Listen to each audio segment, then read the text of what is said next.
సమూయేలు మొదటి గ్రంథము మొదటి అధ్యాయము. ఎఫ్రాయిము మన్యమందు రామతయింసోఫీము పట్టణపు వాడు ఒకడుండెను. అతని పేరు ఎల్కానా.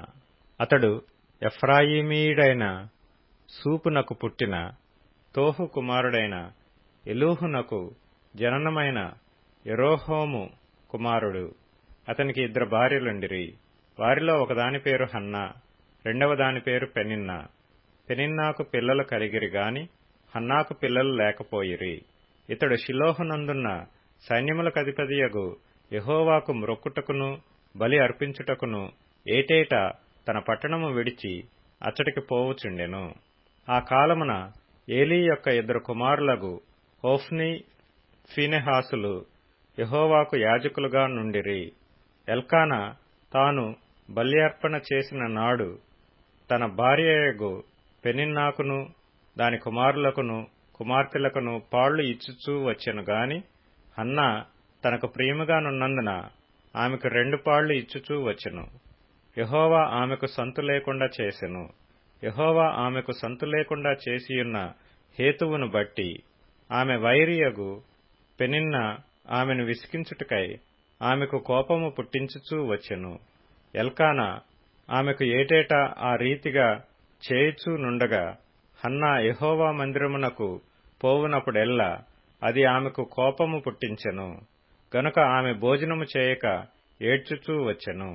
ఆమె పెనిమిటి అయిన ఎల్కానా, హన్నా, నీవెందుకు ఏడ్చుచున్నావు? నీవు భోజనము మానుట ఏలా? నీకు మనోవిచారమెందుకు కలిగినది? 10 మంది కుమారుల కంటే నేను నీకు విశేషమైన వాడను కానా అని ఆమెతో చెప్పుచూ వచ్చెను.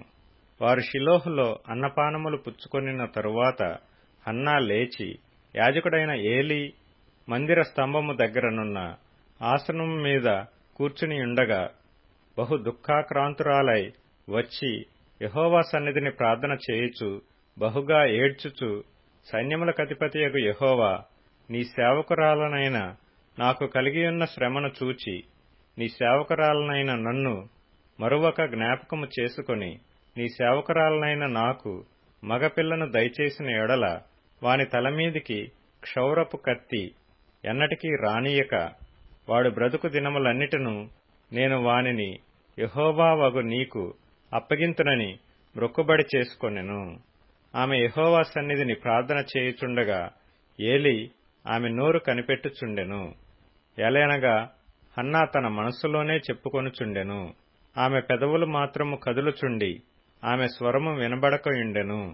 గనుక ఏలీ ఆమె మత్తురాలై ఉన్నదనుకొని, ఎంతవరకు నీవు మత్తురాలవై యుందువు?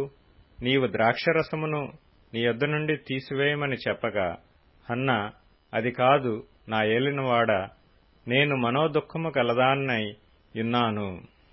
నేను ద్రాక్షరసమునైనను మద్యమునైనను పానము చేయలేదు గాని నా ఆత్మను యెహోవా సన్నిధిని కుమ్మరించుకొనుచున్నాను. నీ సేవకురాలైన నన్ను పనికిమాలిన దానిగా ఎంచవద్దు.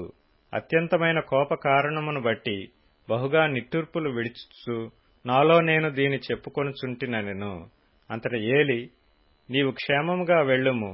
ఇశ్రాయేలు దేవునితో నీవు చేసుకొనిన మనవిని ఆయన దయచేయునుగాక అని ఆమెతో చెప్పగా ఆమె అతనితో, నీ సేవకురాలనైన నేను నీ దృష్టికి కృపనొందుదునుగాక అనెను. తరువాత ఆ స్త్రీ తన దారిని వెళ్లిపోయి భోజనము చేయుచు నాట నుండి దుఃఖముఖిగా నుండుట మానెను. తరువాత వారు ఉదయమందు వేగిరమే లేచి యెహోవాకు మ్రొక్కి తిరిగి రామాలోని తమ ఇంటికి వచ్చిరి. అంతట ఎల్కానా తన భార్యయగు హన్నాను కూడెను. యెహోవా ఆమెను జ్ఞాపకము చేసుకొనెను. గనుక హన్నా గర్భము ధరించి దినములు నిండినప్పుడు ఒక కుమారుని కని, నేను యెహోవాకు మ్రొక్కుకొని వీనిని అడిగితిననుకొని వానికి సమూయేలను పేరు పెట్టెను. ఎల్కానాయును అతని ఇంటి వారందరును యెహోవాకు ఏటేటా అర్పించు బలి నర్పించుటకును మ్రొక్కుబడిని చెల్లించుటకును పోయిరి.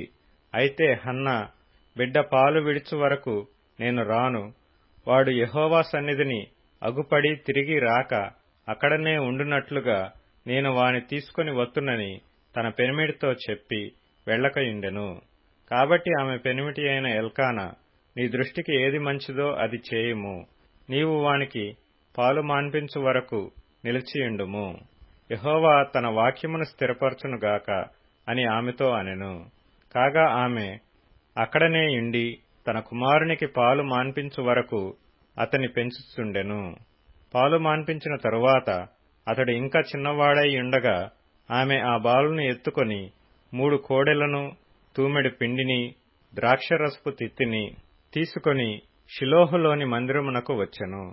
వారు ఒక కోడెను వధించి పిల్లవానిని ఏలీ యొద్దకు తీసుకొని వచ్చినప్పుడు ఆమె అతనితో ఇట్లనెను, నా ఏలినవాడా, నా ఏలినవాని ప్రాణము తోడు, నీ యొద్ద నిలిచి యెహోవాను ప్రార్థన చేసిన స్త్రీని నేనే. ఈ బిడ్డను దయచేయమని యెహోవాతో నేను చేసిన మనవిని ఆయన నాకనుగ్రహించెను. కాబట్టి నేను ఆ బిడ్డను యెహోవాకు ప్రతిష్ఠించుచున్నాను. తాను బ్రతుకు దినములన్నిటినూ వాడు యెహోవాకు ప్రతిష్ఠితుడని చెప్పెను. అప్పుడు వాడు యెహోవాకు అక్కడనే మ్రొక్కెను.